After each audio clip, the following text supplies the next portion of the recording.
آپ حضرات نے مجھے جس موضوع پر گفتگو کی دعوت دی ہے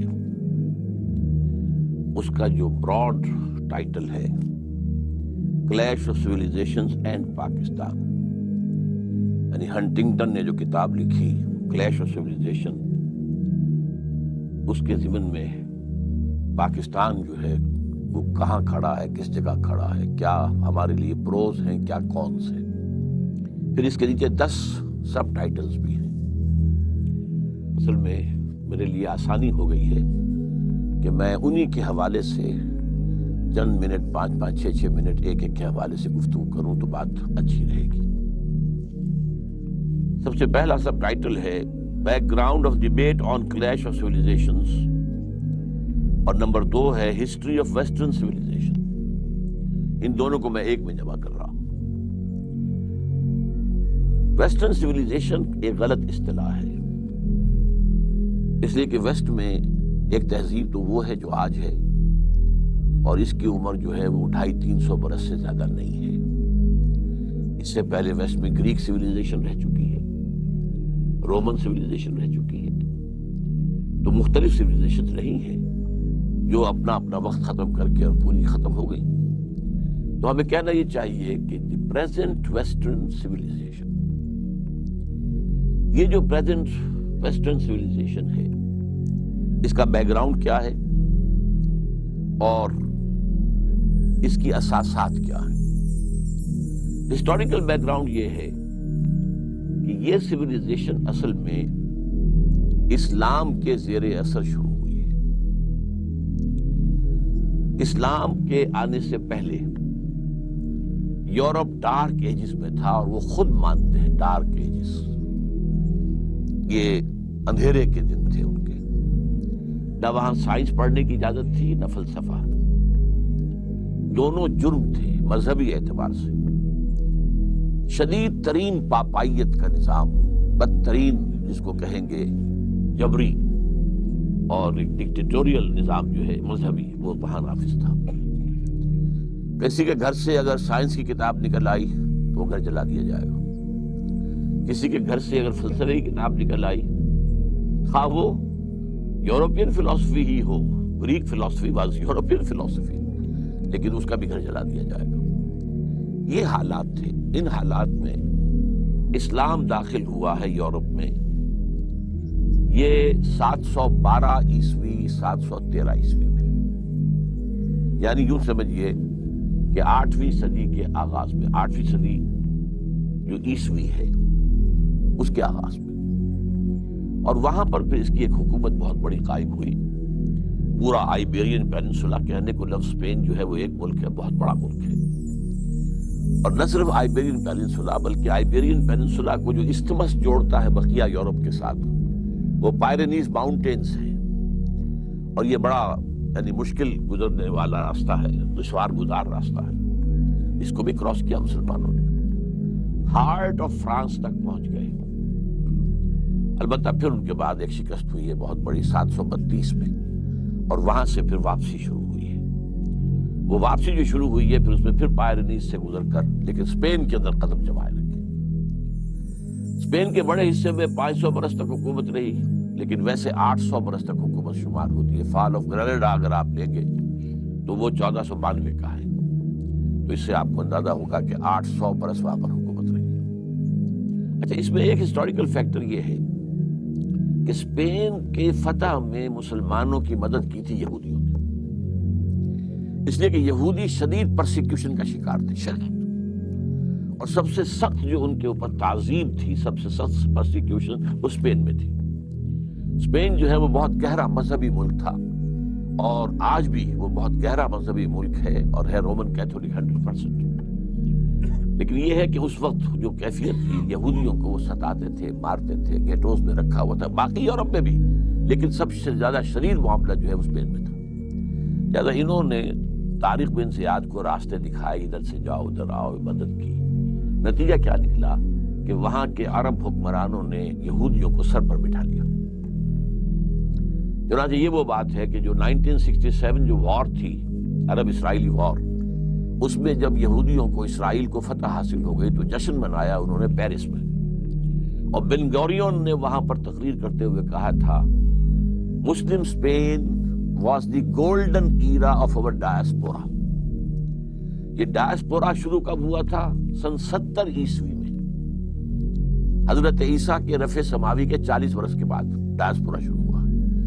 اس لیے کہ یہودیوں نے رومنز کے خلاف بغاوت کی تھی، اس کے نتیجے میں پھر ٹائٹس رومن جنرل نے جو آ کر تباہی مچائی ہے، 1,33,000 یہودی ایک دن میں قتل کیے. اس سے آپ اندازہ کیجئے کہ ٹوٹل کتنا ہوگا، ایک دن کا 133,000.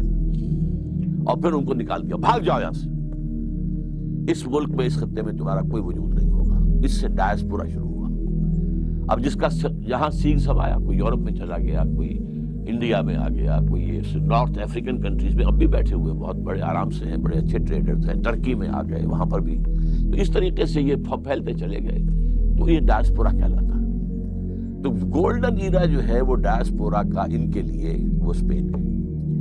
اب جو کلچر اور جو تہذیب زبردست ہسپانیہ کے اندر ڈیولپ ہوئی، اور علمی طور پر بڑی بڑی یونیورسٹیز، کارڈووا کی یونیورسٹی، قرطبہ کی، گرناڈا کی، کرناٹک کی یونیورسٹی، تولیڈو، یہ یونیورسٹی تولیتلا جس کو کہتے ہیں، یہاں پر یورپ سے بھی نوجوان آتے تھے پڑھنے کے لیے. اور جو قریب ترین ملک ہیں 3 ہیں، پہلے فرانس ہے، پھر جرمنی، اور نیچے جو ہے ٹانگ نیچے نکل جاتی ہے اٹلی کی. یہ تینوں ملک جو ہیں ہسپانیہ سے قریب ترین ہیں. وہاں کا نوجوان آتا تھا، اور اسلام نے جو تہذیب دی تھی اس کی بنیادیں کیا تھی؟ توہمات سے نکل آؤ، اپنا موقف قائم کرو علم پر. وَلَا تَخْفُ مَا لَيْسَ لَكَ بِهِ عِلْمٌ إِنَّ السَّمْعَ وَالْبَصَرَ وَالْفُؤَادَ كُلُّ أُولَٰئِكَ كَانَ عَنْهُ مَسْئُولًا. ہم نے تمہیں آنکھیں دی ہیں، سماعت دی ہے، بصارت دی ہے، دماغ دیا ہے، کمپیوٹر دیا ہوا ہے دماغ کے اندر، اس سے کام لو. صرف توہمات کے اوپر کوئی عقائد قائم کر لینا اور اپنا موقف بنا لینا جائز نہیں ہے. اور اس کو علامہ اقبال نے مانا ہے کہ یہ inner core of the present western civilisation یہ ہے، اینڈ دس از قرآنک. ان کی جو مشہور کتاب ہے، لیکچرز جو ہیں 6-7 بلکہ ہیں، وہ the reconstruction of religious thought in Islam, اس کے پریفیس میں وہ لکھتے ہیں the inner core of the present western civilization is Islamic.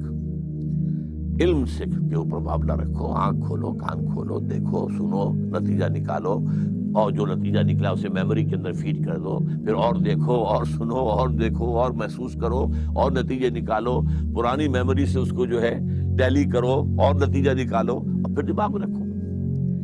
یہ تھا جو انر کور تھا عرب سویلائزیشن کا. اور اس میں فریڈم آف ریلیجن، مذہب کی پوری آزادی برابر، کوئی تشدد کسی پر نہیں، کوئی پرسیکیوشن نہیں، کسی کے اوپر جبر نہیں. پھر وہاں پر مساوات، تمام مسلمان بالکل مساوی، ایک کندھے سے کندھا لگا کر. اگر کوئی پہلی صف کے اندر جا کر کوئی غلام بیٹھ گیا ہے تو کوئی بادشاہ بعد میں آیا ہے تو غلام کو اٹھا نہیں سکتا وہاں سے. اسے غلام کے ساتھ جو ہے ایک ہی صف میں کھڑے ہو گئے محمود و ایاز، نہ کوئی بندہ رہا اور نہ کوئی بندہ نواز. یہ تہذیب اسلام نے دی تھی. اس تہذیب کے اثرات جو ہیں، اب ہوا کیا تھا، جیسے ہمارے نوجوان جاتے ہیں یورپ میں اور امریکہ میں، اکثر و بیشتر پھر وہیں کے ہو کر رہ جاتے ہیں. اور ہمارا جو ہے برین ڈرین ہوا ہے، ٹیلنٹ ہمارا یہاں سے وہاں جا کر جو ہے وہ یوز ہو رہا ہے، اور انہیں سستا جو ہے انسانی مواد مل گیا ہے جس کو وہ استعمال کر رہے ہیں. لیکن یہ لوگ آتے تھے، پڑھتے تھے، واپس جاتے تھے. اچھا، ان لوگوں کے اندر یہودیوں نے بیٹھ کر عیسائیت سے اپنا انتقام لینے کے لیے جو اسلام کے اصول تھے ان کو مزید ایکسٹینڈ کر کے، مثلا فریڈم. اب ایک فریڈم تو کیا ہے؟ اسلام کا تصور یہ ہے کہ تم سب فری ہو، اللہ کے بندے ہو. You are all slaves, but not to any human being, to Allah. تو آزادی ایک محدود آزادی ہے. آپ کو قرآن و سنت کے دائرے میں رہ کر آزادی حاصل ہوگی، اس سے زیادہ نہیں. انہوں نے مادر پدر آزادی کا تصور، لبرلزم کے انجیکشن لگائے آزادی. اسی طریقے سے عورت اور مرد کے درمیان مساوات، ان کے حقوق، ان کا ایک بیلنس اسلام نے دیا تھا. انہوں نے اس کو بھی، مساوات کو بھی، عورت اور مرد کی بالکل کامل مساوات قرار دے کر اور خاندانی نظام کو تباہ کرنے کا بندوبست کیا. اس طرح سے انہوں نے یہ سویلائزیشن جو ہے رفتہ رفتہ وہاں پھیلی. نتیجہ کیا نکلا؟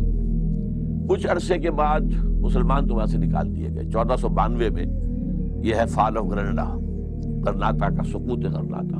مسلمان تو ختم ہو گئے، یہودی اور مسلمان دونوں ختم کر دیے گئے، الا ان کے کہ جنہوں نے عیسائیت قبول کر لی، دل سے کی یا جھوٹ موٹ کو کی، لیکن جو بھی عیسائی ہو گئے وہ بچ گئے، ورنہ کوئی مسلمان نہیں بچا، کوئی یہودی نہیں بچا پورے آئیبیرین پیننسولا میں. یا قتل کر دیے گئے، جلا دیے گئے، یا ہوائی جہاز، وہ سمندری جہازوں میں بھر بھر کر انہوں نے جا کر اور شمالی افریقہ کے ساحل کے اوپر ڈمپ کر دیا. لیکن یہ فکر اور یہ تہذیب کہ جس کے جراثیم اسلام نے دیے تھے اور جو یہودیوں کے ذریعے سے پھر سینٹرل یورپ کے اندر پہنچے، یہ بڑھتے رہے، پروان چڑھتے رہے. انہوں نے واقعتاً یہ کہ بہت سے نتائج پیدا کیے. اس کے نتیجے میں وہاں دو تحریکیں ابھری.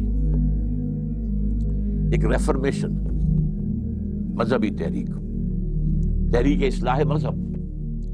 یعنی یہ کیا تماشا ہے، ایک شخص ہے پوپ بنا بیٹھا ہوا ہے بادشاہ، اور جو لفظ اس کی زبان سے نکل جائے that is the law. Who is he? We have Bible with us. We can read Bible with us. We can follow it. Pope کے خلاف بغاوت. پروٹیسٹنٹ مذہب پیدا ہوا. پروٹیسٹ کہتے ہیں کسی احتجاج.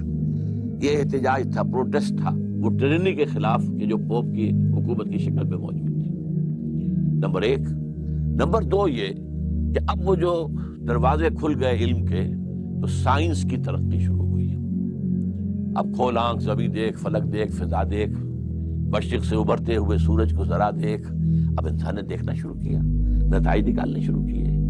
تو اکتشافات کا دور شروع ہوا، ڈسکوریز کا، انکشافات کا.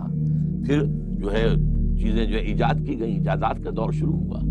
تو ایک فزیکل سائنسز، اچھا اسی کا نام رینائساں ہے، یا رینیسانس یا رینیسانس جس کو کہتے ہیں. یہ ہے تحریک احیاء العلوم.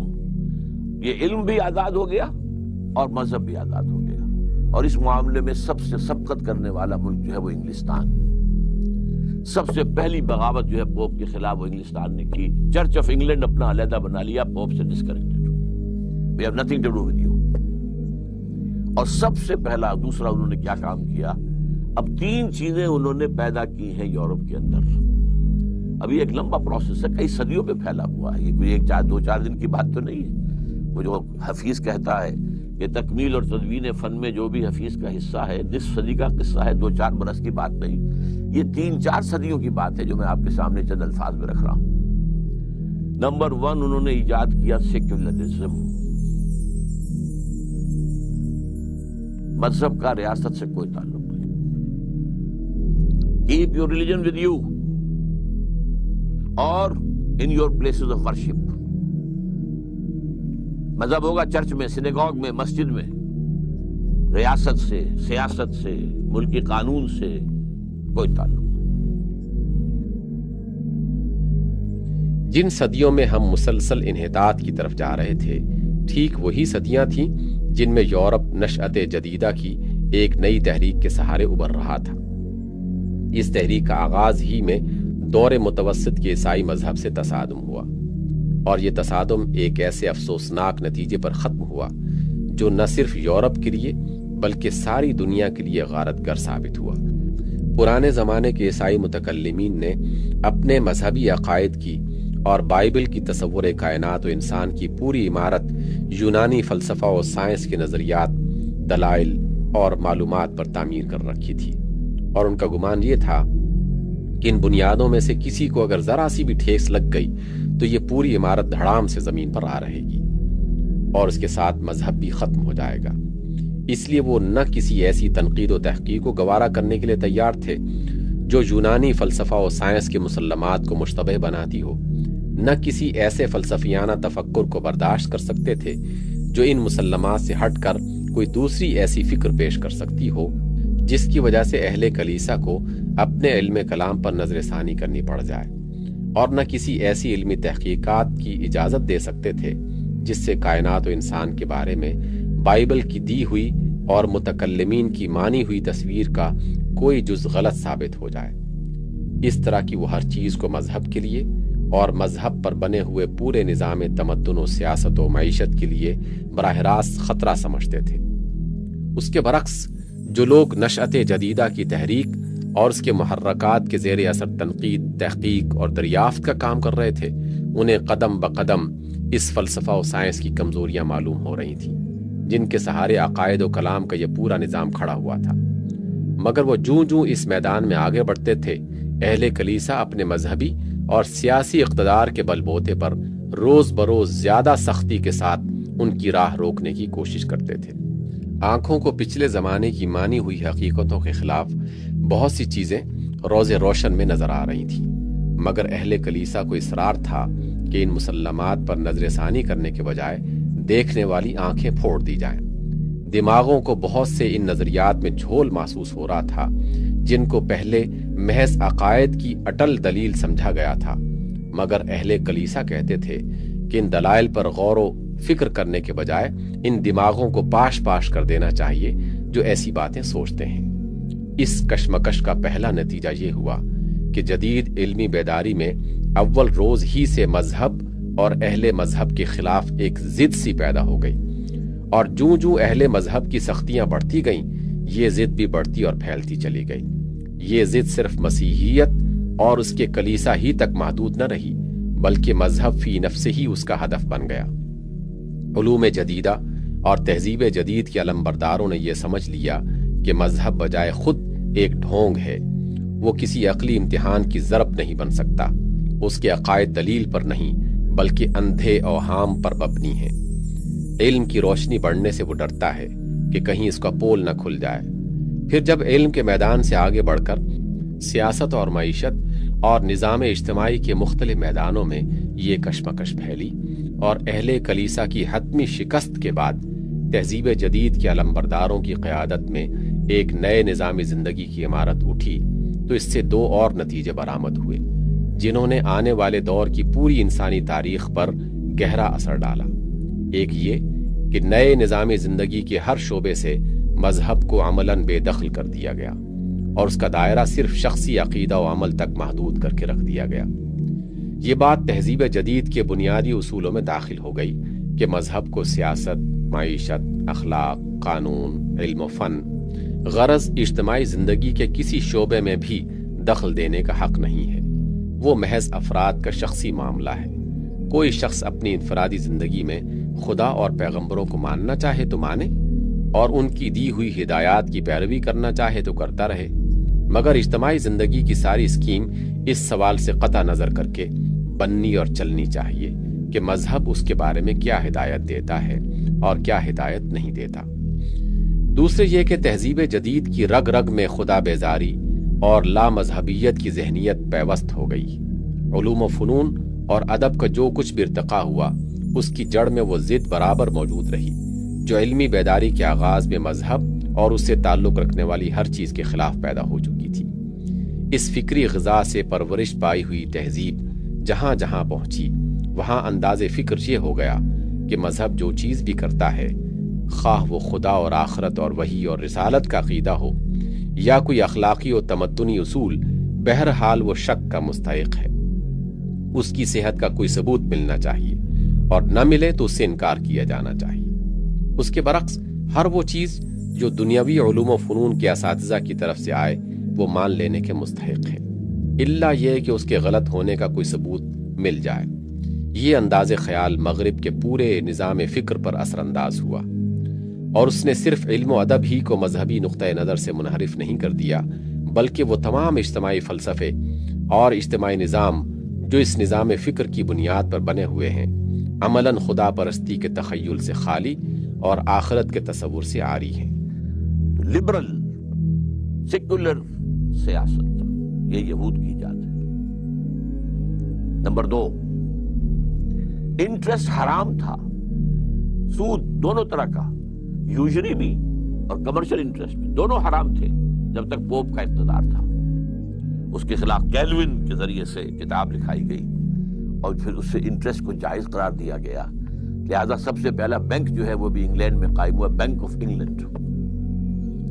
معیشت اب سود کی بنیاد پر، جوئے کی بنیاد پر یہ معیشت اس سے چلے گی۔ تیسرا کام انہوں نے یہ کیا، یہ ان کا انتقام تھا عیسائیوں سے اور یورپ سے بدلہ لینے کے لیے کہ ان میں بد اخلاقی، فحاشی بے پردگی، عریانی، فری سیکس، اسے رواج دو. Make them animals. بھول جائیں یہ کیا شرم کیا ہوتی ہے اور حیا کس چیز کا نام ہے. یہ سب کر میک دم اینیملز. جیسے حیوانات ہوں، درندے ہوں. ظاہر بات ہے کہ سیکشول ان کا ایکٹ جو ہے پبلک میں ہوتا ہے، کھل کر ہوتا ہے. تو آپ زو میں جا کر دیکھ لیجیے، وہ ہو رہا ہے جو کچھ ہوگا. لہٰذا یہ کیا تماشا بنا رکھا ہے.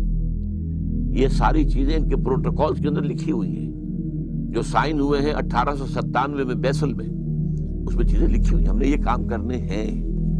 اور اسی کے بعد سے یہ سارا میڈیا کے ذریعے سے اور سینما کے ذریعے سے یہ سارا کا سارا جو فحاشی اور بے حیائی کا، اور عورت اور مرد کی بالکل مساوات. عورت کیوں دب کر رہے؟ عورت اگر اول شادی نہیں کرے گی اور شادی کرے گی تو اس طرح کرے گی کہ آپ اگر اسے طلاق دیں گے تو آپ کی آدھی جائیداد فوراً اس کی ہو جائے گی. اور اگر ایک گھر ہے آپ کے پاس تو وہ اس کے پاس رہے گا. You will be out. تو لوگوں نے شادی کرنی چھوڑ دی. اب آپ امریکہ میں جائیے، یورپ میں جائیے، آپ کو بہت سے لوگ یہ کہتے ہوئے ملیں گے we are living together, we are not married. بغیر کسی ویڈ لاک کے وہاں بچے پیدا ہوتے ہیں. 60% سے زیادہ بچے جو ہیں فرانس کے اندر وہ اس طرح پیدا ہوئے. اور کلنٹن نے کہا تھا، اس کا جو آخری سال تھا آفس میں ایز پریزیڈنٹ، تو جو state of the union address اس کا ہوتا تھا سالانہ، اس میں کہا تھا کہ عنقریب ہماری قوم کی اکثریت، امریکن نیشن کی اکثریت حرام زادوں پر مشتمل ہوگی. اس کے لفظ کیا ہیں؟ Born without any wedlock. شادی کا کوئی بندھن نہیں ہے اور بچے ہو رہے ہیں. یہ 3 پرونگڈ ہے معاملہ یہ جدید تہذیب کا. چوتھا کیا ہے جو بہت اہم ہے؟ فزیکل سائنسز کا ارتقاء اور ٹیکنالوجی کا ارتقاء. ٹیکنالوجی اور فزیکل سائنسز یہ تہذیب کی ڈیفینیشن میں نہیں آتے ہیں، لیکن اس وقت یوں سمجھیے کہ پریزنٹ سیویلائزیشن میں 3 ڈائمنشنز تو یہ ہو گئی جو میں نے بتایا. سیاست میں سیکولرزم، اور یہ سب سے زیادہ سوٹ کرتا ہے کس کو؟ یہودیوں کو. Because they are a very minute minority. وہ کہیں اگر مذہب کا کوئی تعلق ہو، کرسچینٹی کا تعلق ہو اگر ریاست کے ساتھ، تو ان کی کیا حیثیت امریکہ میں ہوگی، کیا حیثیت برطانیہ میں ہوگی؟ جب مذہب کو علیحدہ کر دیا تو وہ برابر کے شہری ہیں. They are equal citizens. یہودیوں نے پھر اسی سود کے ذریعے سے بینکنگ کا نظام قائم کیا، اور اس میں انہوں نے اتنی بڑی کامیابی حاصل کی کہ وہ یورپ کے ممالک کو آپس میں لڑاتے تھے، اور جب ان دونوں لڑنے والوں ملکوں کو پیسے کی ضرورت ہوتی تھی تو ان کے بینکرز ان کو قرض دیتے تھے. منہ مانگے ریٹس جو ہیں انٹرسٹ کے وہ ان سے لیتے تھے. اس طریقے سے سازشیں کر کے جنگیں کرانا، اور جنگ کے دونوں جو ہے سائڈز ان کو قرض دینا اور پیسہ بنانا ان کے پاس. نتیجہ یہ نکلا کہ پچھلی صدی کے اسی زمانے میں، یوں سمجھیے آج ہم 2006 میں بیٹھے ہیں، 1905 میں گئے تھے علامہ اقبال 1001 سال پہلے، 101 سال پہلے. لیکن انہوں نے وہاں مشاہدہ کر لیا تھا کہ اسی بینکنگ کے نظام کی وجہ سے فرنگ کی رگے جاں پنجے یہود میں ہے. They are controlling. بینکنگ کے نظام کے ذریعے سے وہ کنٹرول کر رہے ہیں. تو تہذیب کے جو سمجھیے بے شرم بے حیا معاشرت، خاندانی نظام کی تباہی، بے خدا بے دین لبرل سیاست، سود اور جوئے پر مبنی آزاد معیشت، اور چوتھی چیز جس کو میں ابھی سخت میرے سامنے مثال آئی ہے، پہلے کبھی نہیں آئی، جیسے 4th ڈائمنشن کہتے ہیں. یہ جہاں بیٹھے ہیں ایک لمبائی ہے، ایک چوڑائی ہے، ایک اونچائی ہے. یہ 3 ڈائمنشنل اسپیس کا کانسیپٹ ہے. لیکن یہ کہ آپ کو معلوم ہے کہ آئنسٹائن نے آ کر جو کانسیپٹ دیا، time is the 4th dimension of space, and that is the most important. Visible نہیں ہے، it's the 4th dimension of space. اسی طرح اس تہذیب کے جو 4th ڈائمنشن ہے وہ فزیکل سائنسز اور ٹیکنالوجی ہے. یہ ہے موجودہ. اب چونکہ اس یہ سائنس سے اور ٹیکنالوجی سے قوت بڑھ گئی تو یہ پھر نکلے. یورپ سے جو نکلے ہیں ادھر گئے تو امریکہ کو فتح کیا. امریکہ کے جو وہاں کے رہنے والے لوگ تھے ان کا تقریباً نام و نشان مٹا دیا، اس لیے کہ وہ ذرا مہذب نہیں تھے، وحشی تھے. اور وحشی لوگ غلام ہونا پسند نہیں کرتے، مرنا پسند کرتے. لہذا انہوں نے اپنی تباہی جو ہے قبول کر لی، غلامی قبول نہیں کی۔ لیکن اس کے بعد ان کا جو آیا ہے سیلاب، 1492 میں فال آف اسپین ہوا ہے، فال آف گرینڈا، 1498 میں واسکو ڈی گاما نے راستہ تلاش کر لیا round the good Cape of Good Hope, اور پورا مشرقی ایشیا جو ہے یہ یورپین طاقت ہو گیا۔ اب وہ نئے اسلحہ کے ساتھ آئے تھے، بارود کا استعمال یہاں کون جانتا تھا، گنز کس کے بعد تھی، لہذا وہ فتح کرتے چلے گئے، اور پوری دنیا میں وہ تہذیب جو ہے پھیل گئی۔ اور اس تہذیب کے پھیلنے میں جہاں اس کا بھی دخل ہے کہ اٹھنے والی قوموں کے اندر کوئی اچھے اوصاف ہوتے ہیں، ہارڈ ورکنگ ہوتے ہیں، زبان کے پکے ہوتے ہیں، تو نئی نئی ابھرتی ہوئی قومیں تھیں، ان کے اندر یہ باتیں تھیں۔ اور دوسرا یہ کہ ان کا جو اسلحہ تھا اس کی وجہ سے پوری دنیا میں نہ صرف یہ کہ وہ کولونیلزم آ گیا، بلکہ تہذیبی اعتبار سے بھی پوری دنیا غلام ہو گئی۔ So the present global civilization of the world, it is by origin European, but today it is global. اس میں تین چیزیں تو ان کی گلوبل ہو چکی ہیں، تین میں سے دو۔ سیکولرزم، یہ سکہ چل رہا ہے ہر جگہ پر پوری دنیا میں، انٹرسٹ اینڈ بینکنگ کی بنیاد کے اوپر معاشی نظام پوری دنیا میں۔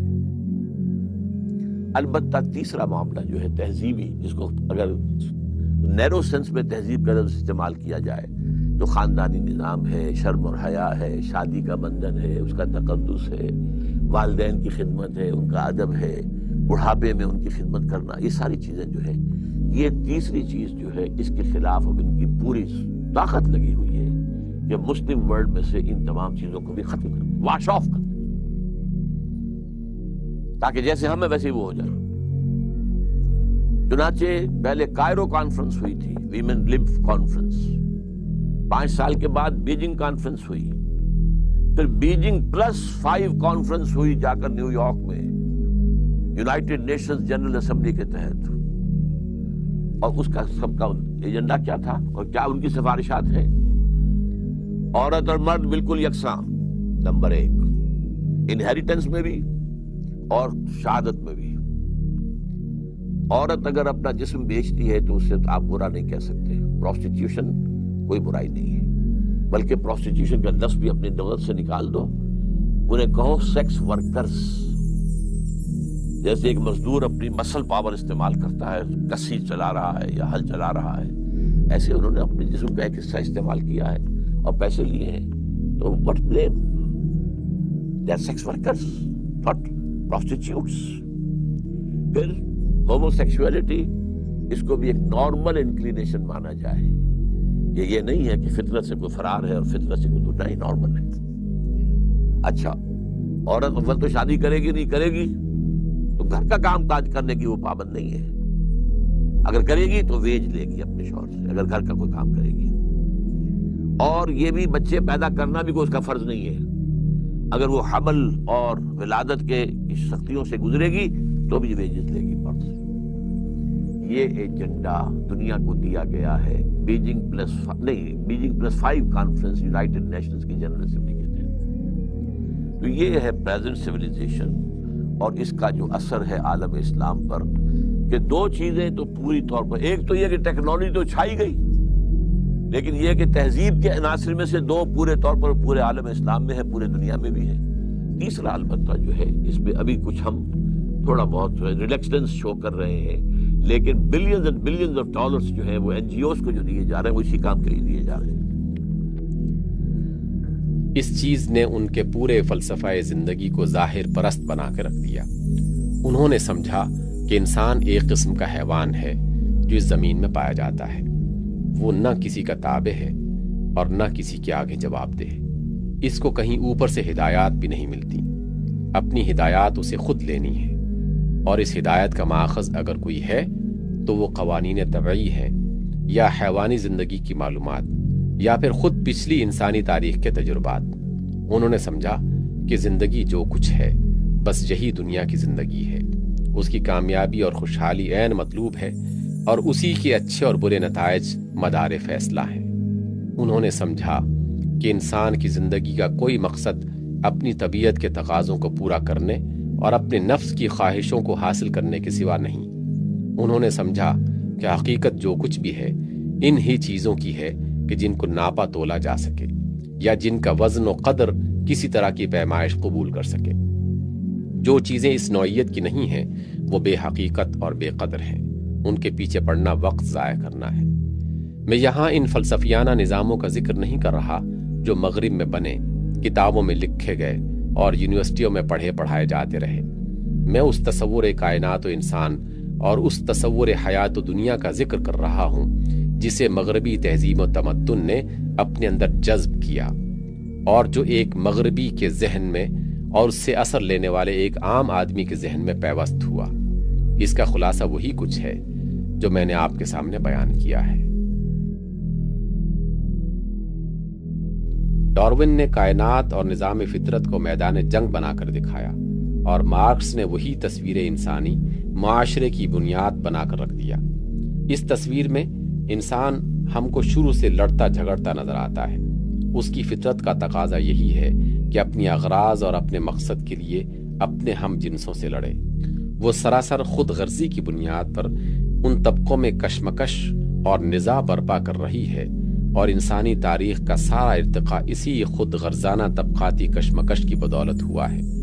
قوموں اور قوموں کی لڑائی تو درکنار، خود ایک ہی قوم کے مختلف طبقوں کی لڑائی بھی اس تصویر میں ہم کو سراسر ایک تقاضائے فطرت نظر آتی ہے۔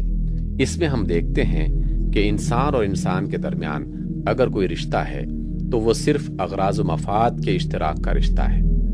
ان رشتہ داروں سے ملنا اور متفق ہو کر ان سب لوگوں سے لڑنا جن سے آدمی کی معاشی اغراض متصادم ہوں، خواہ وہ اپنے ہی ہم قوم اور ہم مذہب کیوں نہ ہوں، سراسر حق ہے، اور اس حرکت کا ارتکاب نہیں بلکہ اس سے اجتناب خلاف فطرت ہے۔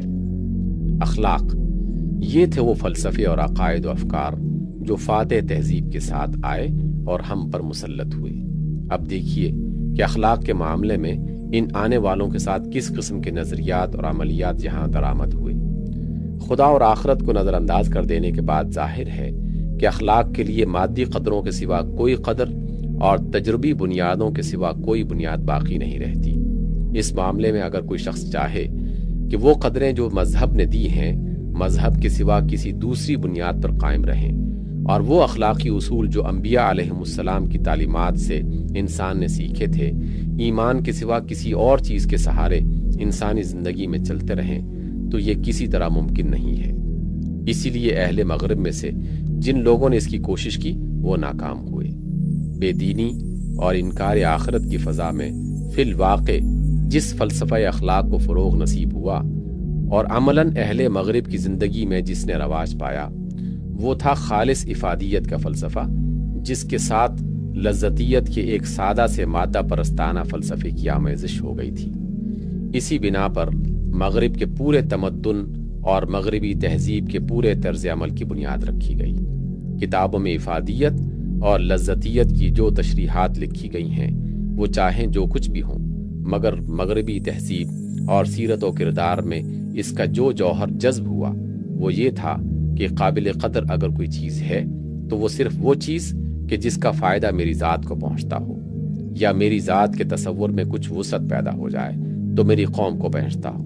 اور فائدے سے مراد ہے دنیاوی فائدہ، کوئی راحت، کوئی لذت یا کوئی مادی منفعت، جس چیز سے اس طرح کا کوئی فائدہ میری طرف آئے یا میری قوم کی طرف آئے وہ نیکی ہے، قابل قدر ہے، مطلوب و مقصود ہے، اور وہی اس لائق ہے کہ اس کے پیچھے ساری کوششیں صرف کی جائیں۔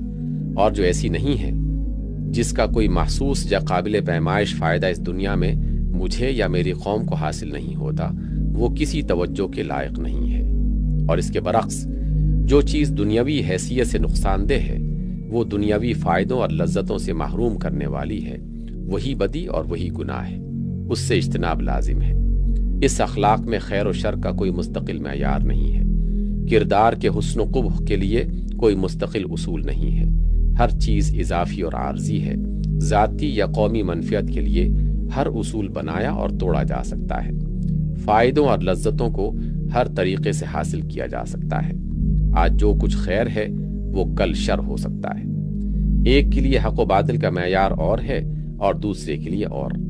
حلال اور حرام کی کوئی مستقل تمیز جس کا ہر حال میں لحاظ رکھا جائے، اور حق و باطل کا کوئی ابدی فرق جو کسی حال میں نہ بدلے، ایک دقیانوسی تصور ہے جسے ترقی کے قدم بہت پیچھے چھوڑ آئے ہیں۔ سیاست، یہ تھے وہ اخلاقیات جو فاتحانہ روب داب کے ساتھ آئے اور ہم پر حکمران ہوئے۔ اب اس سیاسی نظام کو لیجئے جو یہاں قائم کیا گیا اور مغربی آقاؤں کی رہنمائی میں پروان چڑھا۔ اس کی بنیاد 3 اصولوں پر قائم کی گئی تھی۔ ایک سیکولرزم یعنی لادینی، دوسرے نیشنلزم یعنی قوم پرستی، تیسرے ڈیموکریسی یعنی حاکمیت جمہور۔ پہلے اصول کا مطلب یہ تھا کہ مذہب اور اس کے خدا اور اس کی تعلیمات کا کوئی تعلق سیاسی و اجتماعی معاملات سے نہیں ہے۔ اہل دنیا اپنی دنیا کے معاملات خود اپنی ثوابدید کے مطابق چلانے کے مختار ہیں، جس طرح چاہیں چلائیں، اور انہیں چلانے کے لیے جو اصول، قوانین، نظریے اور طریقے چاہیے بنائیں۔ خدا کو نہ ان معاملات میں بولنے کا کوئی حق ہے اور نہ ہمیں اس سے پوچھنے کی کوئی ضرورت کہ وہ کیا پسند کرتا ہے اور کیا پسند نہیں کرتا۔ البتہ اگر کوئی بڑی مصیبت کبھی ہم پر ٹوٹ پڑے تو یہ بات سیکولرزم کے خلاف نہیں ہے کہ ایسے وقت میں خدا کو مدد کے لیے پکارا جائے، اور اس صورت میں خدا پر فرض عائد ہوتا ہے کہ وہ ہماری مدد کو آئے۔ دوسرے اصول کا مطلب یہ تھا کہ جس مقام سے خدا کو ہٹایا گیا ہے وہاں قوم کو لا بٹھایا جائے، قوم ہی معبود ہو، قوم ہی کا مفاد معیار خیر و شر ہو، قوم ہی کی ترقی اور اس کا وقار اور دوسروں پر اس کا غلبہ مطلوب و مقصود ہو، اور افراد کی ہر قربانی کے لیے بھی جائز ہو اور واجب بھی۔ اس کے ساتھ قومیت کا جو تصور ہمارے بیرونی آقاؤں نے یہاں درآمد کیا وہ غیر مذہبی وطنی قومیت کا تصور تھا، جس کے ساتھ مل کر قوم پرستی کا مسلک کم از کم ہمارے لیے تو کریلا اور نیم چڑھا ہو گیا، کیونکہ جس ملک کی آبادی کا 3/4 حصہ غیر مسلم ہو، اس میں وطنی قومیت کی بنیاد پر مذہب قوم پرستی کا رواج صریح طور پر یہ معنی رکھتا تھا کہ یا تو ہم سیدھی طرح ہی نہیں بلکہ پرجوش طریقے سے نامسلمان بنے، یا پھر مذہب قوم پرستی کی روح سے کافر یعنی غدار وطن قرار پائیں۔ تیسرے اصول کا مطلب یہ تھا کہ قومی ریاست میں جس مقام سے مذہب کو بے دخل کیا گیا ہے وہاں جمہور قوم یعنی اکثریت کی رائے کو اس کا جانشین بنا دیا جائے۔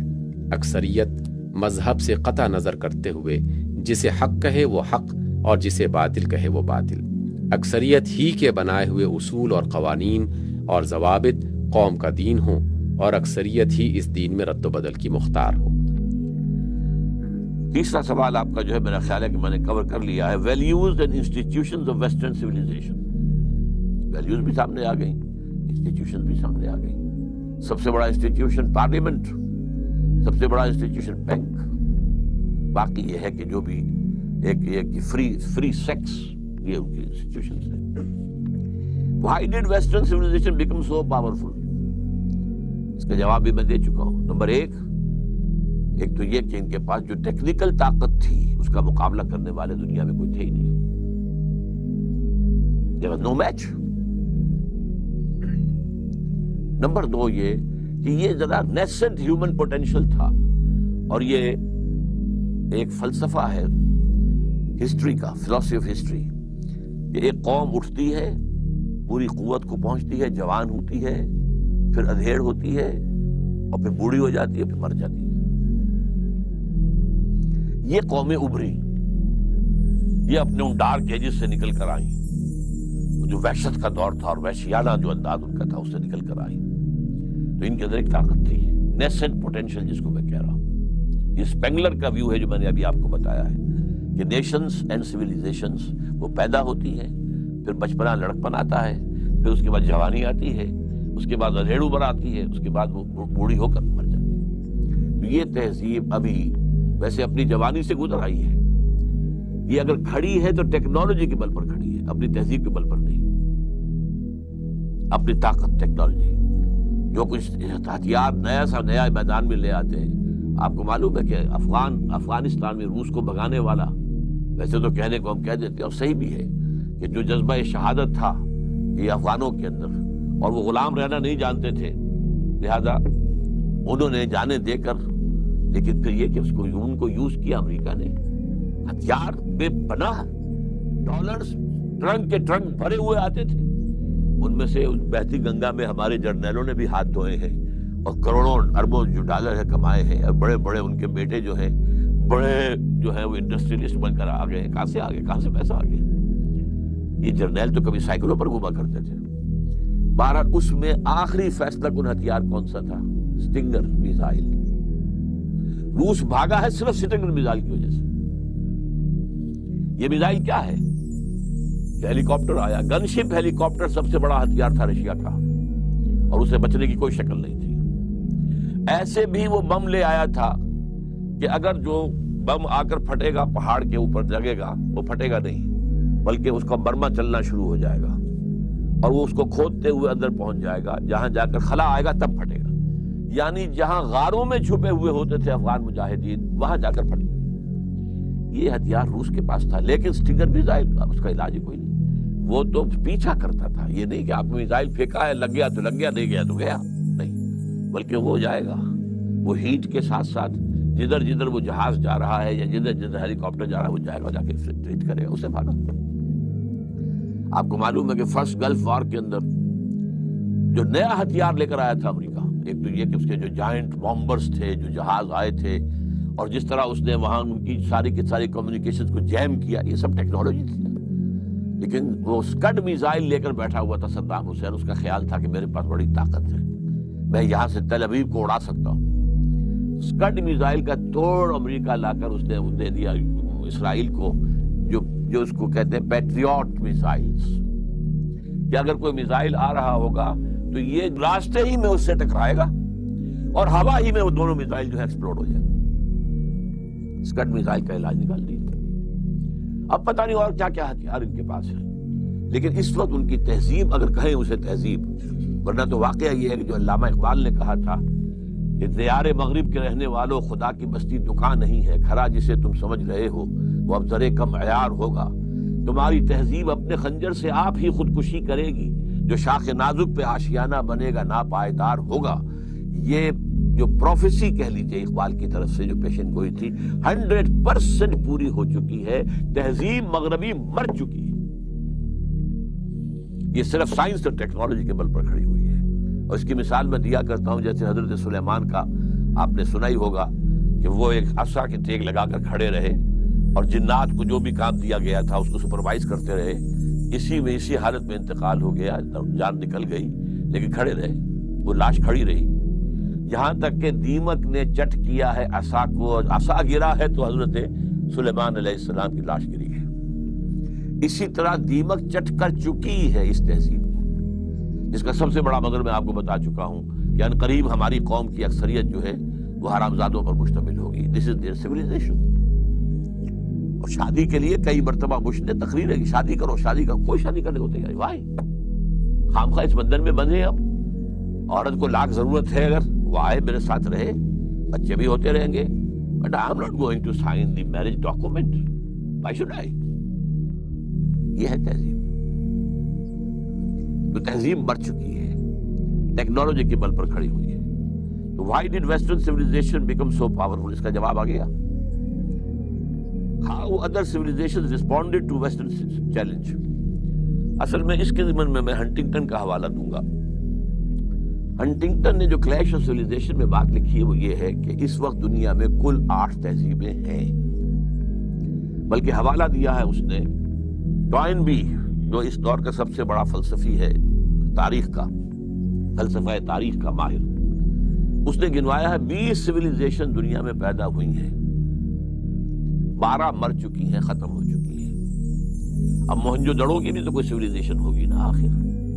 آخر عراق کے اندر نبوکڈنیزر کے دور کی بھی جو ہے اس سے بھی پہلے کی بھی سیویلائزیشن تھی نا. تو 12 تو ختم ہو چکی ہیں, 8 موجود ہیں.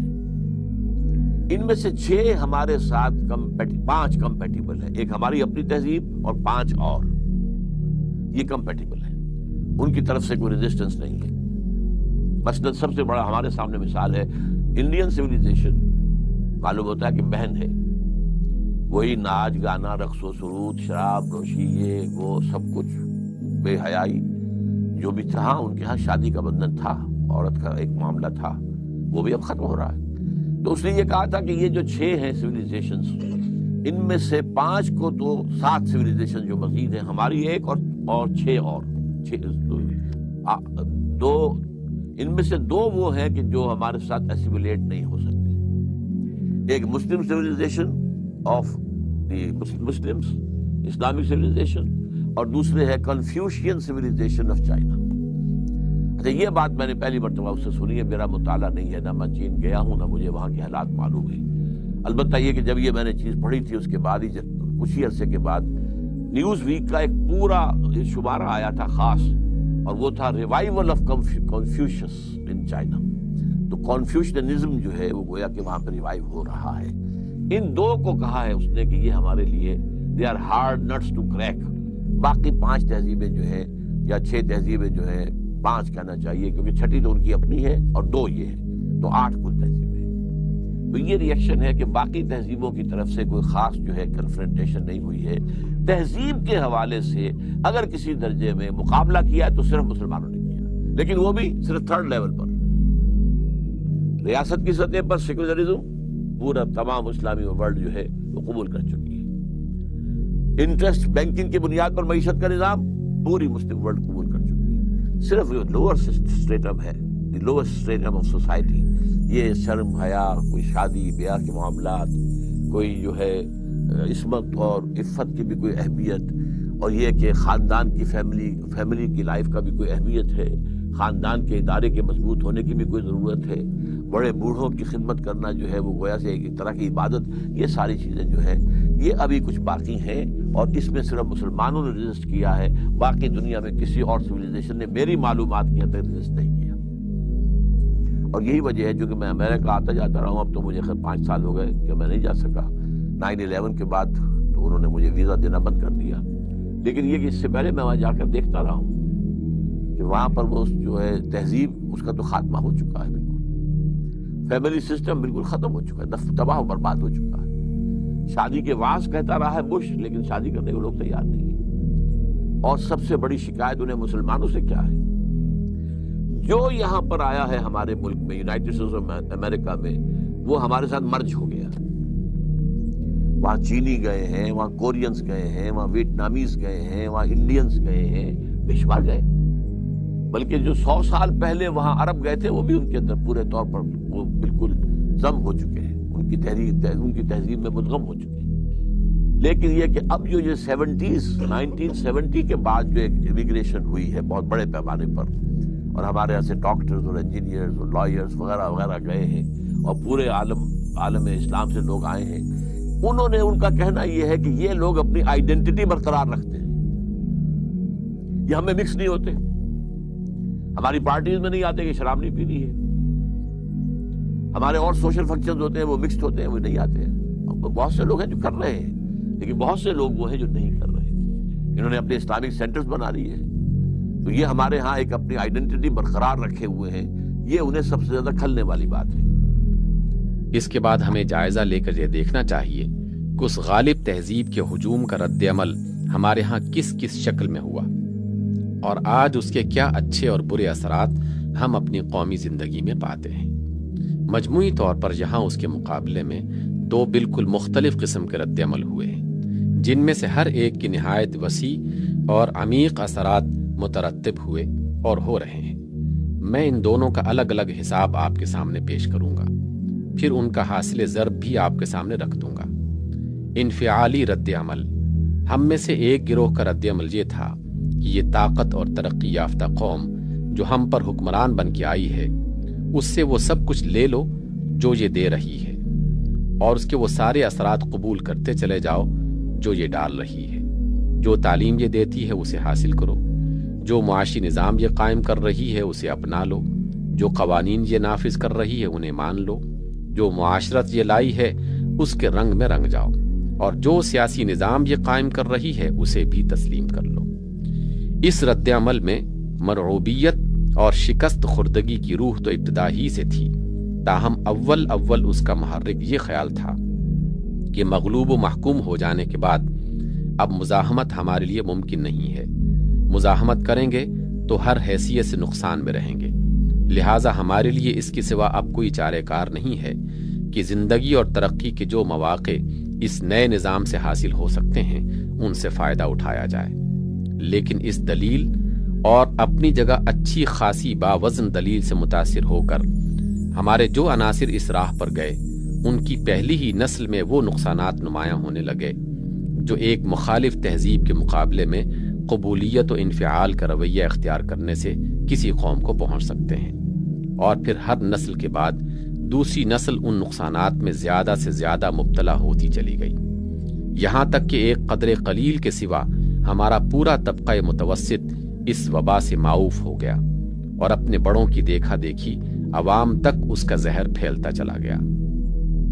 مذہب کے متعلق اہل مغرب کا جو نقطہ نظر تھا، ہمارے لیے تعلیم یافتہ لوگوں کی بڑی اکثریت نے اسے قریب قریب جوں کا توں قبول کیا، اور یہ تک محسوس نہ کیا کہ مغرب نے مذہب کو جو کچھ سمجھا تھا وہ مسیحیت اور کلیسا کو دیکھ کر سمجھا تھا، نہ کہ اسلام کو۔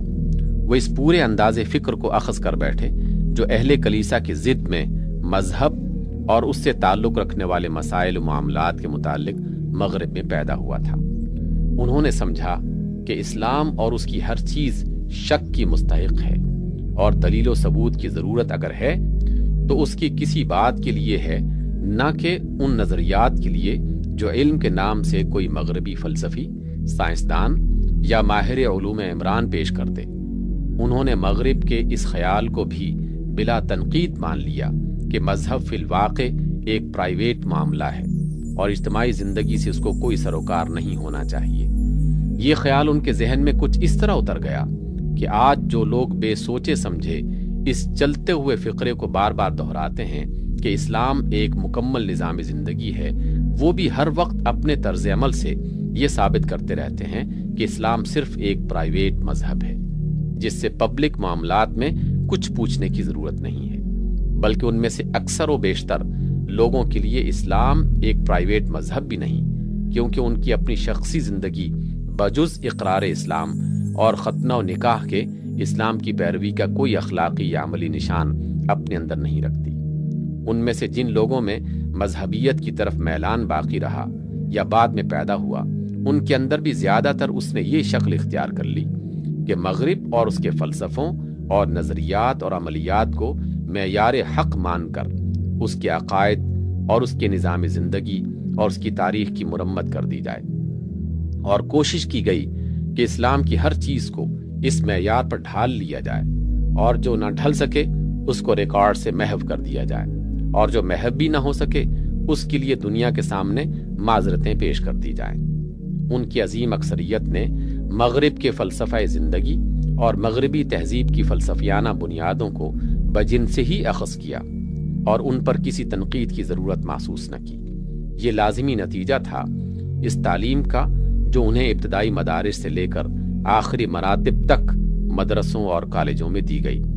تاریخ، فلسفہ، معاشیات، سیاسیات، قانون اور دوسرے علوم کو جس طرز پر انہوں نے پڑھا اس سے وہی ذہنیت بن سکتی تھی جو خود ان کے مغربی استادوں کی تھی، اور دنیا اور اس کی زندگی کے متعلق ان کا نقطہ نظر وہی کچھ ہو سکتا تھا جو اہل مغرب کا تھا۔ خدا اور آخرت کا علانیہ انکار تو کم ہی لوگوں نے کیا، مگر ہمارے ہاں اس تعلیم سے متاثر ہونے والوں میں ایسے لوگ بھی آخر کتنے پائے جاتے ہیں جو مادہ پرستانہ ذہنیت اور فکر آخرت سے بے نیاز نظریہ حیات نہیں رکھتے، جو اندیکھی غیر محسوس حقیقتوں کو بھی کچھ حقیقت سمجھتے ہیں، جن کی نگاہ میں مادی قدروں سے بلند تر روحانی قدروں کو بھی کچھ وقت ہے، جو دنیا کو اغراض نفسانی کی ایک بے دردانہ کشمکش کا میدان جنگ نہیں سمجھ رہے ہیں۔ اخلاق کے معاملے میں اس انفعالی رد عمل کا نتیجہ اس سے بھی بدتر ہوا۔ اپنے دور انحطاط میں ہمارے اخلاق کی جڑیں بوسیدہ تو پہلے ہی ہو چکی تھیں، ہمارے امراء و اہل دولت پہلے ہی سے عیش کوش تھے، ہمارے متوسط طبقے کرائے کے سپاہی اور بھاڑے کے ٹٹو پہلے سے بنے ہوئے تھے، ہمارے اندر کوئی مستقل اور مخلصانہ وفاداری پہلے سے موجود نہ تھی۔ پھر جب اس کے ساتھ مغرب کے فلسفہ اخلاق کا جوڑ لگا تو یہاں وہ سیرتیں پیدا ہونا شروع ہو گئیں جو مغربی سیرت کے تمام برے پہلوؤں کی جامع اور اس کے اکثر روشن پہلوؤں سے خالی ہیں۔ افادیت اور لذت پرستی اور بے اصولی میں تو ہمارے ہاں کی مغرب زدہ سیرت اسی سطح پر ہے جس پر خود اہل مغرب کی سیرت پہنچی ہوئی ہے، مگر وہاں کوئی مقصد زندگی ہے جس کے لیے سخت کوشی و جانفشانی کی جاتی ہے، اور جہاں کسی مقصد زندگی کا پتہ نہیں، وہاں کوئی نہ کوئی ایسی وفاداری موجود ہے جس میں اخلاص پایا جاتا ہے، جسے بیچا اور خریدا نہیں جا سکتا، مگر یہاں سب کچھ قابل فروخت ہے اور ہر شے کا تبادلہ روپے یا ذاتی مفاد سے کیا جا سکتا ہے۔ وہاں کچھ بد اخلاقیاں صرف غیر قوموں کے مقابلے میں برتنے کے لیے مخصوص ہیں، جن کا ارتکاب اپنی قوم کے خلاف کرنا گناہ عظیم سمجھا جاتا ہے، مگر جہاں جھوٹ، مکر، دھوکے، بدعہدی، خود غرضی، سازش اور تحریص و تخویف کے ہتھیار خود اپنی ہی قوم کے خلاف استعمال کر ڈالنے میں بھی کوئی مذائقہ نہیں ہے۔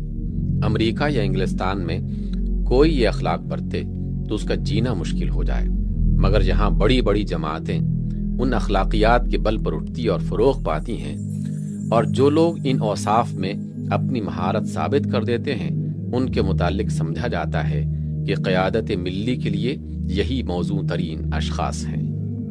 معاشرت اور معیشت اور قانون کے بارے میں مغربی تسلط کے جن اثرات کا ابھی میں آپ سے ذکر کر چکا ہوں، ان سب کو قبول کرنے والے اور انہیں لے کر اپنی قوم میں پھیلانے والے لوگ وہی ہیں جنہوں نے اس انفعالی رد عمل کی راہ اختیار کی۔ تاہم ان میں سے کوئی بھی چیز اس قدر حیرت انگیز نہیں ہے جس قدر انگریزوں کے قائم کیے ہوئے سیاسی نظام کے معاملے میں ان کا رد عمل حیرت انگیز ہے۔ اس گروہ کو سب سے زیادہ ناز اپنی سیاسی سوجھ بوجھ پر ہے، مگر انہوں نے سب سے بڑھ کر اپنی نااہلی کا ثبوت اس معاملے میں دیا ہے۔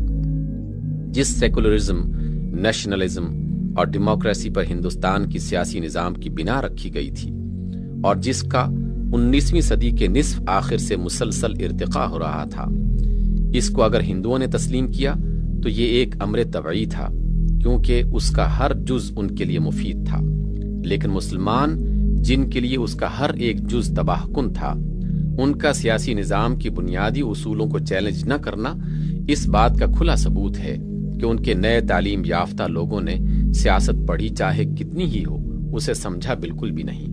وہ مغرب سے اتنے مرعوب تھے کہ جو کچھ وہاں سے آتا اسے وحی آسمانی سمجھ کر قبول کر لیتے تھے، اور کسی چیز کو تنقید کی کسوٹی پر کس کر دیکھنے کی انہیں ہمت نہ ہوئی تھی۔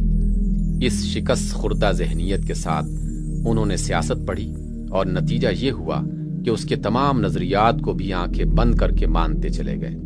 ان کے اندر نہ اتنی عقل تھی کہ اس سیاسی نظام کی بنیادوں کو جانچ کر دیکھتے، اور نہ اتنی جرت تھی کہ علمی حیثیت سے ان بنیادوں کو چیلنج کر سکتے اور اپنے آقاؤں سے یہ کہہ سکتے کہ تمہارے یہ اصول اس ملک میں نہیں چل سکیں گے۔ انہوں نے آدھی جنگ تو اسی روز ہار دی تھی جب سیکولرزم، نیشنلزم اور ڈیموکریسی کے ان اصولوں کو اصول برحق مان لیا۔ اس کے بعد نہ ان کی پالیسی چل سکی کہ سیاسی ارتقاء کی رفتار اور اہل ملک کی طرف اختیارات کے انتقال کو روکا جائے، اور نہ یہی پالیسی کامیاب ہوئی کہ سراسر غلط سیاسی نظام میں مسلمانوں کو ایسے تحفظات حاصل ہو جائیں جو اس کے تباہ کن اثرات سے انہیں بچا سکیں۔ آخر کار جب وہ سیاسی نظام پختہ ہو کر اپنے تکمیلی مرحلے تک پہنچ گیا تو ہمیں چاروں ناچار اس پر راضی ہونا پڑا کہ ہم میں سے آدھے قبر میں جائیں اور آدھے بچ نکلیں۔ اس پر بھی ہمارے سیاسی رہنماؤں کی سمجھ میں اب تک یہ نہیں آیا ہے کہ جس سیاسی نظام نے ہم کو قبر تک پہنچا دیا اس کی بنیادوں میں کیا نقائص ہیں۔ چنانچہ وہ آج بھی اس نظام کو انہی بنیادوں کے ساتھ جوں کا توں باقی رکھے ہوئے ہیں، اور اس کو بدلنے کی ضرورت کا کوئی احساس ان کے اندر نہیں پایا جاتا۔ اب ایک کند ذہن آدمی کے سوا کون یہ باور کر سکتا ہے کہ سیاست کے مطالعے اور تجربے نے کوئی سیاسی بصیرت ان لوگوں میں پیدا کی ہے؟ اس میں شک نہیں کہ یہ انفعالی رد عمل سراسر نقصان ہی نہ تھا، اس میں فائدے کی بھی کچھ پہلو تھے۔ اس سے ہمارا پچھلا جمود ٹوٹا، ہم موجودہ زمانے کی ترقیات سے آشنا ہوئے، ہمارے نقطۂ نظر میں وسعت پیدا ہوئی، ہم اس شدید نقصان سے بچ گئے جو صرف غیر مسلموں کے جدید تعلیم پانے اور حکومت کے نظم و نسق میں دخیل ہو جانے سے پہنچ سکتا تھا۔ ہمارے بہت سے آدمیوں کو حکومت کے مختلف شعبوں کا تجربہ حاصل ہوا، ان فائدوں میں سے کسی کا بھی میں منکر نہیں ہوں، مگر اس کے ساتھ یہ بھی تو واقعہ ہے کہ اس کی بدولت ہمارا تصور دین بدلا، تصور اخلاق بدلا، فلسفہ زندگی بدلا، ہماری قدریں متغیر ہوئیں، ہماری انفرادی سیرت اور اجتماعی تہذیب کی بنیادیں متزلزل ہوئیں، ہم اسلاف کی اندھی تقلید سے نکل کر اغیار اور گمراہ و بدکردار اغیار کی اندھی تقلید میں مبتلا ہو کر رہ گئے، جس نے ہمیں دینی حیثیت سے بھی تباہ کیا اور دنیاوی حیثیت سے بھی۔ جمودی رد عمل۔ ہمارے ہاں ایک دوسرے گروہ کا رد عمل اس کے بالکل برعکس تھا۔ پہلا گروہ اگر آنے والے سیلاب میں بہہ نکلا تو دوسرا گروہ اس کے آگے جمود کی چٹان بن کر بیٹھ گیا۔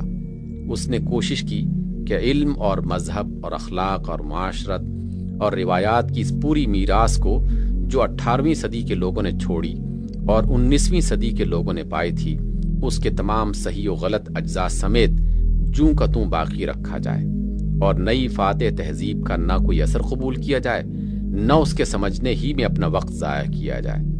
اس گروہ کے لوگوں نے آثار قدیمہ کے تحفظ کا جو رویہ مغربی تہذیب سے پہلا تصادم پیش آنے کی ساعت میں اختیار کیا تھا، اس پر وہ آج تک بلا کسی ترمیم و نظر ثانی کے قائم ہیں۔ انہوں نے اپنا ایک لمحہ بھی سنجیدگی کے ساتھ اس کام میں صرف نہ کیا کہ اگلوں کی میراث کا تجزیہ کر کے دیکھیں کہ اس میں کیا باقی رکھنے اور کیا بدلنے کے لائق ہے۔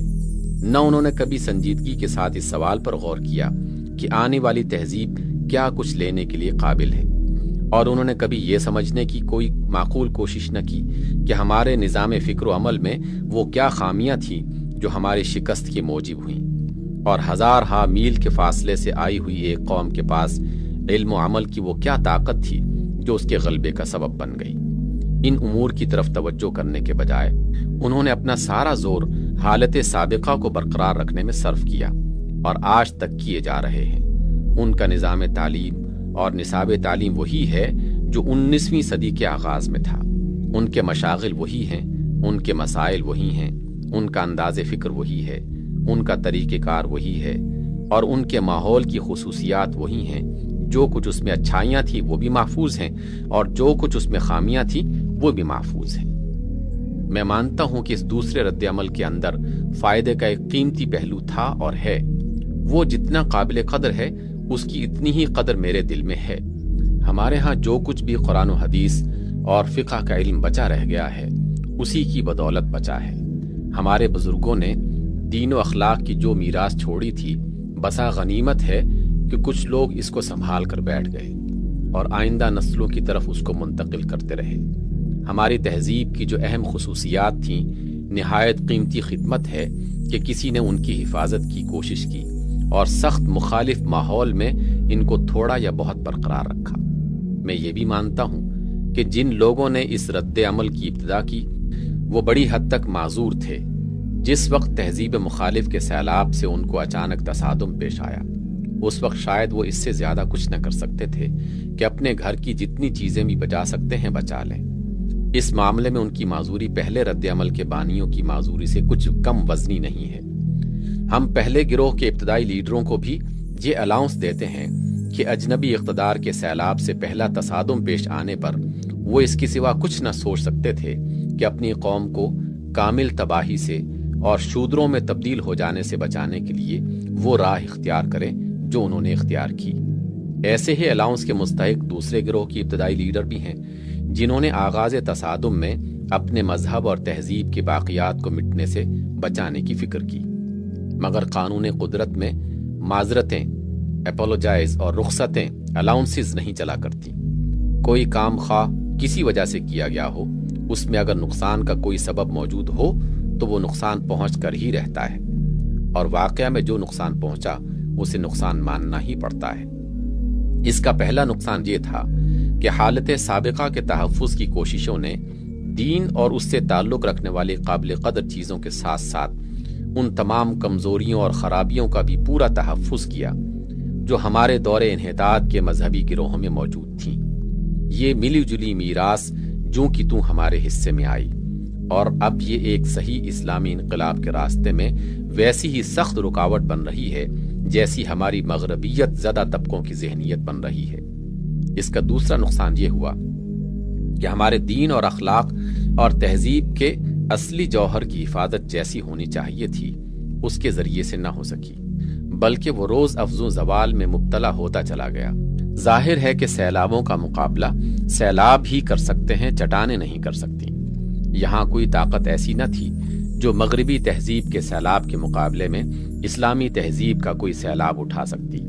یہاں صرف قدیم کی محافظت پر اکتفا کیا گیا، اور اس قدیم میں اصل قابل حفاظت چیزوں کے ساتھ بہت سی ایسی چیزیں بھی شامل رکھی گئیں جو نہ زندگی کی طاقت رکھتی تھیں، نہ اس لائق تھیں کہ ان کی حفاظت کی جاتی، اور نہ ان کے شمول سے یہ امید ہی کی جا سکتی تھی کہ ایک مخالف تہذیب کے مقابلے میں اس سے اسلام کی عزت قائم رہ سکے گی۔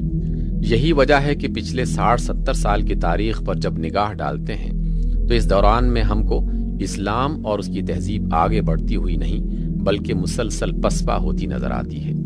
ہر سال اور ہر مہینے اور ہر دن کے حساب سے وہ دبتی اور سکڑتی رہی ہے، اور مغربی تہذیب بڑھتی اور پھیلتی گئی ہے۔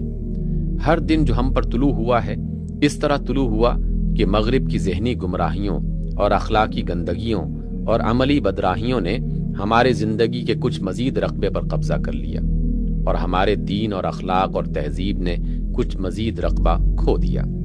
اس رفتار کو ہمارے محافظین طرز قدیم ایک لمحے کے لیے بھی نہ روک سکے۔ اس کا تیسرا نقصان یہ ہوا کہ ہمارا مذہبی گروہ اسلام اور غیر اسلامی قدامت کے جس مرکب کی حفاظت کر رہا تھا اس کے اندر فکری اور عملی دونوں حیثیتوں سے ہمارے اہل دولت اور اہل دماغ طبقوں کے لیے بہت کم کشش باقی رہ گئی، بلکہ اس کی کشش روز بروز کم ہوتی چلی گئی۔ ایک طرف مخالف تہذیب دماغوں کو مسخر کرنے والے، دلوں کو موہ لینے والے اور نگاہوں کو خیرہ کر دینے والے ساز و سامان کے ساتھ بڑھتی چلی آ رہی تھی، دوسری طرف اسلام کی نمائندگی ایسے مباحث، مسائل، مشاغل اور مظاہر کے ذریعے سے کی جا رہی تھی جو نہ دماغوں کو مطمئن کرتے تھے، نہ دلوں کو اپیل کرتے تھے، نہ نگاہوں کو بھلے لگتے تھے۔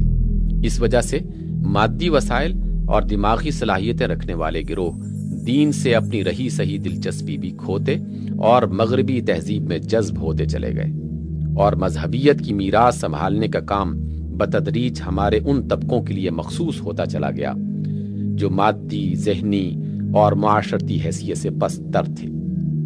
اس کا نقصان صرف اتنا ہی نہ ہوا کہ مذہبیت کا محاذ کمزور سے کمزور تر اور مغربیت کا محاذ قوی تر ہوتا رہا، بلکہ اس سے کچھ بڑھ کر یہ نقصان ہوا کہ اسلام کی نمائندگی کا معیار علم و عقل اور زبان و اخلاق ہر اعتبار سے گرتا ہی چلا گیا، یہاں تک کہ دینداری کی آبرو بچنی مشکل ہو گئی۔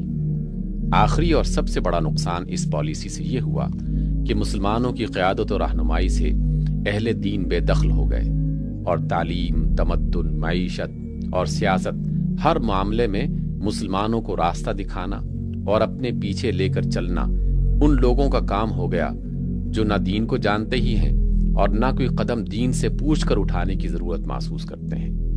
انہوں نے ساری تعلیم مغربی طرز پر پائی ہے، ان کی زندگیاں مغربی نظام معیشت سے بنی ہوئی ہیں، ان کی معاشرت مغربی سانچوں میں ڈھلی ہے، اور ان کے اخلاق مغربی قدروں اور اصولوں پر تعمیر ہوئے ہیں۔ انہوں نے شریعت مغرب کے لا کالجوں سے لی ہے اور اسی کی پریکٹس کی ہے۔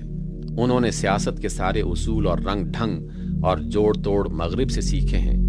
اس سرچشمہ ضلالت سے جو رہنمائی انہوں نے پائی اس پر وہ چلے اور ساری قوم کو اس پر چلایا، اور قوم پورے اعتماد سے ان کے پیچھے چلی۔ اہل دین کا اس سارے کاروبار میں اگر کوئی کام رہا تو یہ کہ یا تو گوشہ نشین ہو کر درس و تدریس اور ذکر و تسبیح میں مشغول رہیں، یا قومی قیادت پر جو بھی فائز ہو اس کے لیے دعا گو بن کر رہیں، یا پھر سیاست کے میدان میں آئیں تو کسی نہ کسی آگے چلنے والے کے پیچھے بے اثر خیمہ بردار کی حیثیت سے چلیں۔ کانگریس ہو یا مسلم لیگ، جس کی طرف بھی وہ گئے پیرو بن کر گئے، کسی پالیسی کے بنانے میں ان کا کوئی حصہ نہ رہا، کسی بڑی سے بڑی گمراہی کو بھی وہ روک نہ سکے، نہ اس پر ٹوک ہی سکے۔ ان کا کام اس کے سوا کچھ نہ رہا کہ جو پالیسی بھی دین سے بے نیاز یا دین کے مخالف لیڈر بنا دیں، اس کو یہ برکت دیں اور مسلمانوں کو اطمینان دلائیں کہ یہی قرآن و حدیث میں بھی لکھا ہے، یا کم از کم یہ اس میں ان کے دین کے لیے کوئی خطرہ نہیں ہے۔ یہ بیماری بڑھتے بڑھتے یہاں تک پہنچی کہ سیکولرزم تک کو ہماری بہت سی مقدس مذہبی بارگاہوں سے برکت ملی ہے، بے اصل لوگوں کے معاملے میں تو ان کی دینی حس اتنی تیز ہے کہ ان کی ساری دینداری پر ایک داڑھی کے طول کی کمی پانی پھیر دیتی ہے، اور چند غیر منصوص فقہی جزیات میں ان سے ذرا سا بھی اختلاف ہو جائے تو ہادم دین قرار پاتے ہیں، مگر جن کے پیچھے ایک دفعہ ساری قوم مل کر زندہ باد کا نعرہ لگا دے یا جن کو سیاسی طاقت نصیب ہو جائے، ان کو یہ تمام رخصتوں کا مستحق سمجھتے ہیں، چاہے ان کے ہاتھ پورے دین کی عمارت ہی متزلزل ہو رہی ہو۔ How other civilizations responded to Western challenge، یہ میں نے آپ کے سامنے رکھ دیا۔ How Muslims responded to Western challenge، وہ میں آپ کے سامنے رکھ چکا ہوں۔